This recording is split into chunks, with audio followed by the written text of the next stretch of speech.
తిరుపతి జిల్లాలో అగ్ని ప్రమాదం చోటు చేసుకుంది. పెన్నేపల్లి ఎంఎస్ అగర్వాల్ స్టీల్ ఫ్యాక్టరీలో బాయిలర్ పేలింది. బాయిలర్ పేలడంతో భారీగా మంటలు చెలరేగాయి.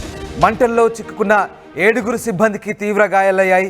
ఫైర్ సిబ్బంది ప్రస్తుతం మంటలు ఆర్పుతున్నట్టుగా తెలుస్తోంది. తిరుపతి జిల్లా పెళ్లకూరు మండలం పెన్నేపల్లి వద్ద ఎంఎస్ అగర్వాల్ స్టీల్ ఫ్యాక్టరీలో బుధవారం రాత్రి భారీ అగ్ని ప్రమాదం చోటు చేసుకుంది. పరిశ్రమలోని ఫర్నేస్ బాయిలర్లో అగ్ని ప్రమాదం సంభవించింది. పెద్ద శబ్దంతో బాయిలర్ పేలిపోయింది. ఆ సమయంలో అక్కడ పనిచేస్తున్న 7 కార్మికులకు తీవ్ర గాయాలయ్యాయి. గాయపడ్డ వారిని నాయుడుపేట, నెల్లూరు ఆసుపత్రులకు తరలించారు.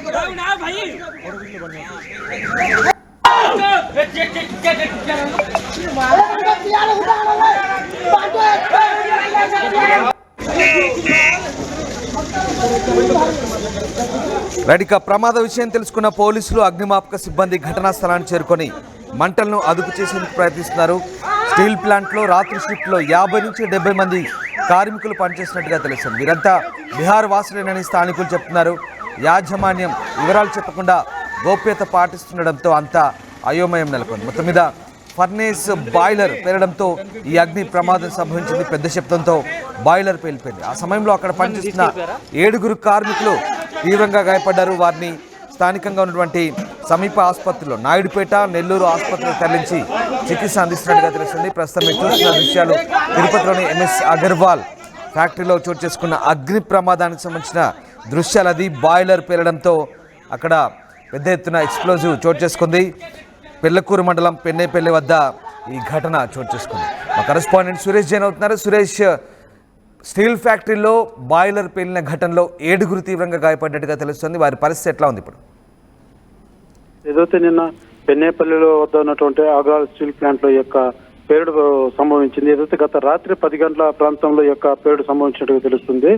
అయితే పేలుడు సమయంలో డ్యూటీలో ఉన్నటువంటి షిఫ్ట్ లో ఎంతమంది ఉన్నారు, ఏం వాళ్ళ వివరాలు అయితే యాజమాన్యం ఏది వెలువరించలేదు. దీంతో అనేక మంది కూడా వ్యతిరేకించినటువంటి పరిస్థితి. ఎందుకు యాజమాన్యం చెప్పకుండా ఈ విధంగా చేయడం కరెక్ట్ కాదు, అటెండెన్స్ అని కూడా అక్కడ కార్మికులంతా కూడా ఆవేదన వ్యక్తం చేసినటువంటి పరిస్థితి. లోపల ఎంతమంది ఉన్నారు, ఎంతమంది గాయాలు అయ్యాయన్న పనుల వాళ్ళంతా ఆందోళన చెందినటువంటి పరిస్థితి. మొత్తం మీద 10 మంది దాకా గాయాలైనట్టు తెలిసింది. దాంతో ఒక 7 మందికి తీవ్ర గాయాలు తెలిసిన వాళ్ళంతా కూడా ఏదైతే నాయుడుపేట ప్రభుత్వ ఆసుపత్రి కావచ్చు, అటు నెల్లూరు కావచ్చు తరలించినటువంటి పరిస్థితి. మరో 3 కూడా తీవ్ర స్థాయిలో గాయాలైనట్టుగా అయితే సమాచారం తెలుస్తుంది. వారిని కూడా మెరుగైన వైద్యం కోసం నాయుడుపేట, నెల్లూరు ప్రభుత్వ ఆసుపత్రులకు తరలించినటువంటి పరిస్థితి. ఏదైతే ఈ పేలుడు సంభవించడంతో పక్కనే ఉన్నటువంటి గ్రామం ఒక్కసారిగా నైట్ అంతా ఉలిక్కిపడిందని చెప్పాలి. నైట్ అంతా కునుకు లేకుండా ప్రజలంతా భయభ్రాంతులకు గురైనారని చెప్పాలి. ఏదైతే ఈ యొక్క స్టీల్ ప్లాంట్ లో గతంలో కూడా పేలుడు జరిగినట్టుగా కూడా తెలుస్తుంది.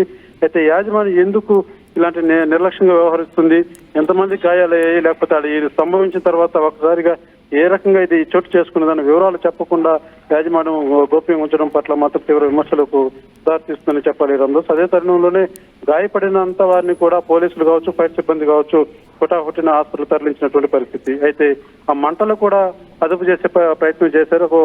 మొత్తం మీద రాత్రి ఈ యొక్క సంఘటన పట్ల మాత్రం ఆ విలేజ్ కావచ్చు, కార్మికులు కావచ్చు తీవ్ర ఆవేదనకి భయాందోళనకు గురైనటువంటి పరిస్థితులు. Right, thanks for the update Suresh. Pennepalli MS Agarwal steel ఫ్యాక్టరీలో బాయిలర్ పేలింది. బాయిలర్ పేలితే భయంకరమైనటువంటి శబ్దాలు కూడా వెలువడాయి. అలాగే విపరీతమైన వేడి ఉంటుంది. బాయిలర్ పేలడంతో భారీగా మంటలు చెలరేగాయి. 7 సిబ్బంది ఆ మంటల్లో చిక్కుకున్నారు.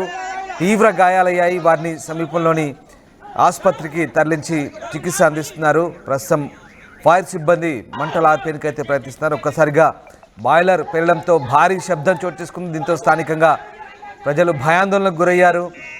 చాలా వేడితో కూడుకొని ఉంటుంది. బాయిలర్ పేలిన ఘటన తరచుగా జరుగుతుంటాయి ఫ్యాక్టరీలో. ఇటీవలి కాలంలో ఎక్కువగా ఈ ఘటనలు చోటు చేసుకుంటున్నాయి. అయితే యాజమాన్యం సరైన జాగ్రత్త చర్యలు తీసుకోకపోవడం వల్లే ఇలాంటి ఘటనలు చోటు చేసుకుంటాయని కార్మికులు ఆరోపిస్తున్నారు. ఆ సమయంలో దాదాపు 70 మంది వరకు కూడా నైట్ షిఫ్ట్లో కార్మికులు ఉన్నట్టుగా తెలుస్తుంది. వీళ్ళంతా బీహార్ వాసులుగా చెప్తున్నారు. ఆ 7 కూడా బీహార్ వాసులుగా చెప్తున్నారు. నడుము నొప్పి, మోకాళ్ల నొప్పులు, తలనొప్పి మరియు జలుబు, వీటన్నిటికీ ఒకే ఆయుర్వేద ఉపశమనం శాస్త్రి బామ్.